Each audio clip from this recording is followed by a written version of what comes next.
मुंबई उपनगर में कई जगहों पर शिवसेना शिंदे गुट ने शाखा का उद्घाटन किया। ऐसे में कुछ सवाल है, जानने के लिए सुने मुंबई की दृष्टि समाचार। शिवसेना शाखा का उद्घाटन। मुंबई उपनगर में कई जगहों पर शिवसेना शिंदे गुट ने शाखा का उद्घाटन किया। इसी क्रम में कांदिवली पूर्व अशोक नगर में सांसद श्रीकांत शिंदे के हाथों शिवसेना शाखा का उद्घाटन किया गया। इस अवसर पर पूर्व सांसद आनंद राव अडसूल और स्थानीय शिव सैनिक मौजूद रहे। यही नहीं, उपनगर में कई जगह शाखा का उद्घाटन किया गया है। इस अवसर पर उन्होंने विपक्षी पर जमकर बरसे बाईट। श्रीकांत शिंदे सांसद शिवसेना शिंदे गुट। उद्घाटन होता है, बाळासाहेबांची जयंती आहे, आज आमच्या सगळ्यांच्या आयुष्यामध्ये सगळ्यात मोठा सण आहे।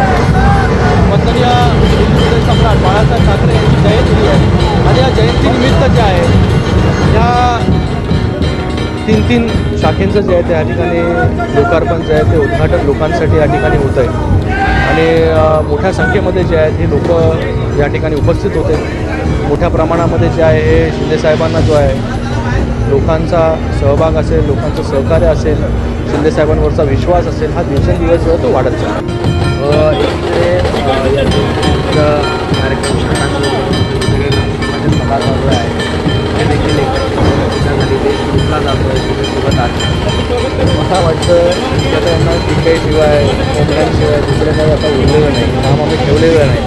तर म्हणून काल जो आनंद पूर्ण देशाने साजरा केला त्या आनंदामध्येही सहभागी होता यांना आलं नाही, अशी परिस्थिती यांची जी आहे ती काँग्रेसची त्यांची जी आहे ती करून ठेवलेली आहे या ठिकाणी। तर मला वाटतं आता टीका टोचणे हे जे आता पूर्ण झालेला विषय आहे, 1.5 वर्ष तेच चालू आहे, तेच ऐकतात लोक। पुढे बोलताना संजय राऊतांनी पुन्हाची रामाशी केलेली आहे, संयमी असताना मला वाटतं हे लोक ठरवतील। एक पत्र व्हायरल झालं निवडणूक आयोगाचं लोकसभा निवडणुकीचा, त्यावर खूप चर्चा रंगल्या लोकसभा निवडणुकीच्या। ते पत्र पण पुन्हा घेण्यात आलेलं आहे। मी नाही पाहिलं ते पत्र आलेलं होतं आणि ती माहिती घेऊन सांगतो मला माहिती।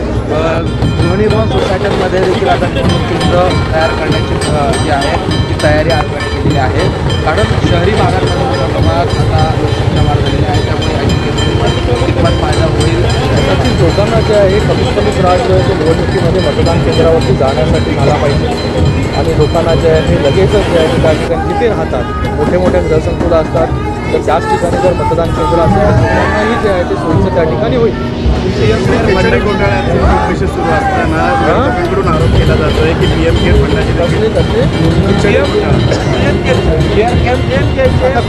फंडाची देखील चौकशी। आता बघा, जेव्हा लोकांना आपल्याला मदत करायची होती, कोविड काळामध्ये लोकांसाठी जे आहे हे रस्त्यावरती उतरलं पाहिजे होतं, लोकांसाठी जे आहे कामं केली पाहिजे होती, लोकांसाठी चांगले निर्णय घेतले पाहिजे होते, त्या काळात जे हे घरात बसले आणि ह्यांनी ज्यांना बाहेर सोडलं होतं ते लोकांची सेवा न करता त्या ठिकाणी पूर्ण प्रयोजन करून जे आहे हे कशामध्ये कुठल्या गोष्टीमध्ये कशा प्रकारे आपण घोटाळा करू शकतो।